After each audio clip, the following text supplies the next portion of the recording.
Hi, Melody and Annalee. How are my big girls? It's Grandma. I'm going to read you another book. But I'm also going to read it to these friends. Let me turn my camera around. What's this? I have a little puppy dog and a cow. Hello, little cow. And a mountain lion. I think this is a little mountain lion. I named him. This is April, May, and June. Yeah.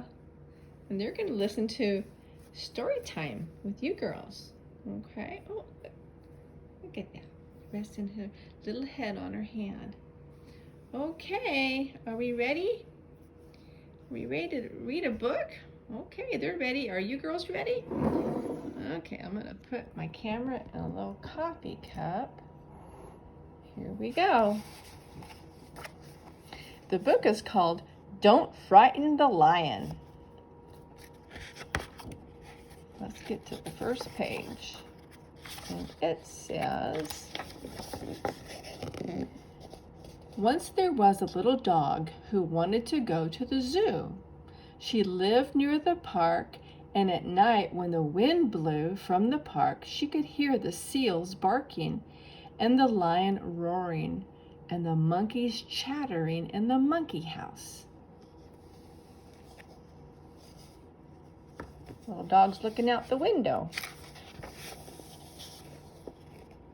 So one day her master, who had a mustache, said, "Come on, little dog, I'll take you for a walk in the park and you can see the animals in the zoo." So they walked through the park. And they came to the zoo, but there was a big sign that said, "No dogs allowed in here." See that little sign? Yeah. So the little dog and her master had to stop right there. A seal barked and a lion roared, and they could hear the monkeys chattering in the monkey house, but they couldn't go in.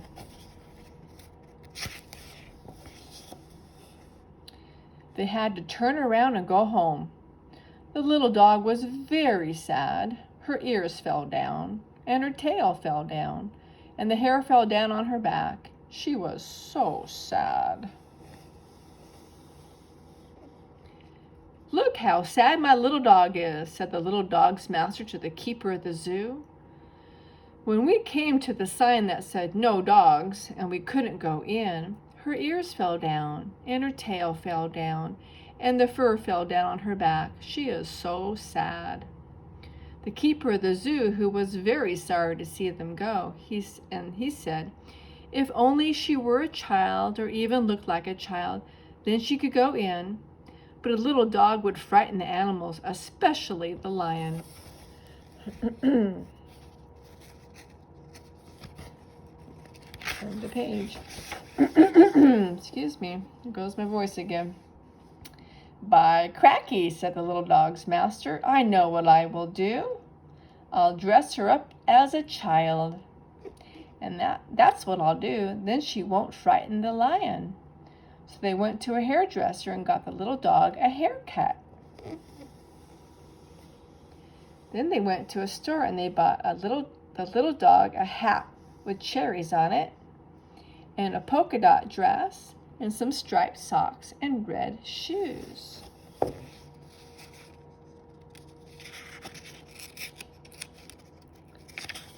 Almost missed a page. But the little dog still looked something like a little dog. So they bought her some blue sunglasses and a pair of yellow gloves and some gladiola perfume. And the little dog's master taught her to walk on her hind legs. Well, how about that? Then they went to the zoo. As they walked up to the gate and they met the keeper of the zoo. "How do you do?" said the keeper of the zoo. "What a nice little girl you have there." And then he said, "Don't bark, little girl. Keep off the grass and don't frighten the lion." Then the keeper walked away.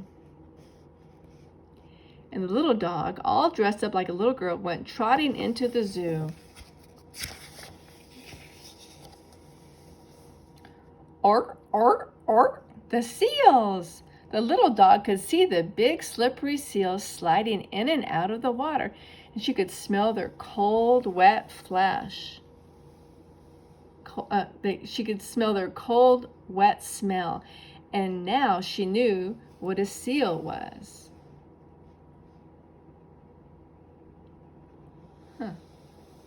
And she's waving to him. Do you see that? She's waving to him.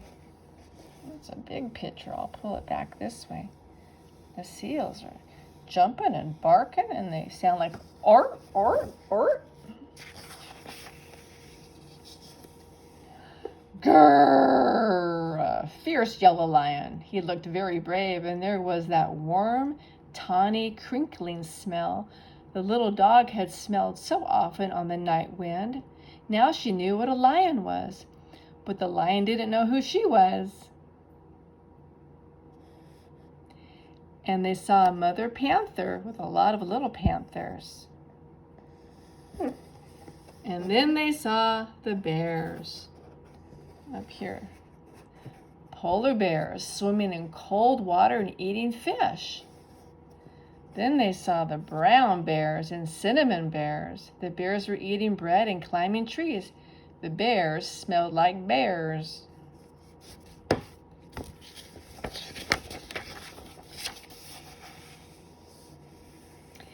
They saw a raccoon dipping his paws in his food and water the way raccoons do.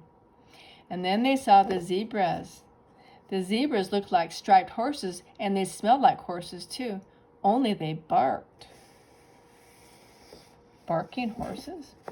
And they saw a red fox and a kangaroo, mother with twins, two little babies, and a laughing hyena, only the laughing hyena didn't laugh.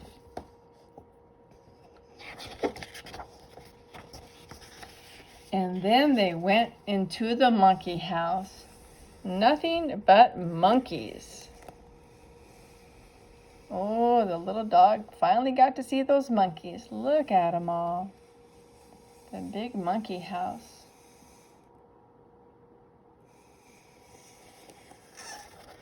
They have a tree inside there. There was a baboon eating a banana, and a monkey looking at the world upside down. There was a little black ape trying to catch another little black ape in the mirror, and some little gray monkeys who were scratching about in each other's fur.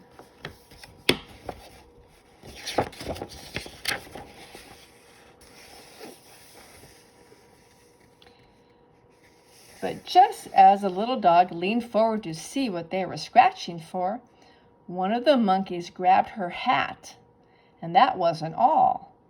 Off went her glasses and the quick fingers of another monkey and her gloves. Oh no! And her dress and one shoe. Woof, said the little dog as her dress flew over her head. Look, the monkey put on her glasses, and this one put on her something. Yeah. They were taking, oh, look at the cherries. They fell off her hat.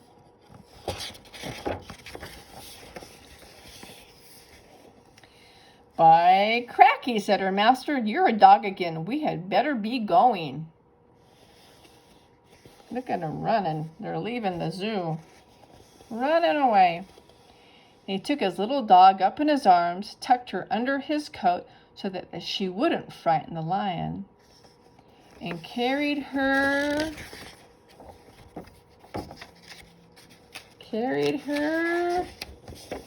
home. Now she's home, safe and sound. And that's the end of the book. And my little friends over here, April, May, and June, say Goodbye, Melody and Annalee. We love you. We'll see you next time. Bye-bye.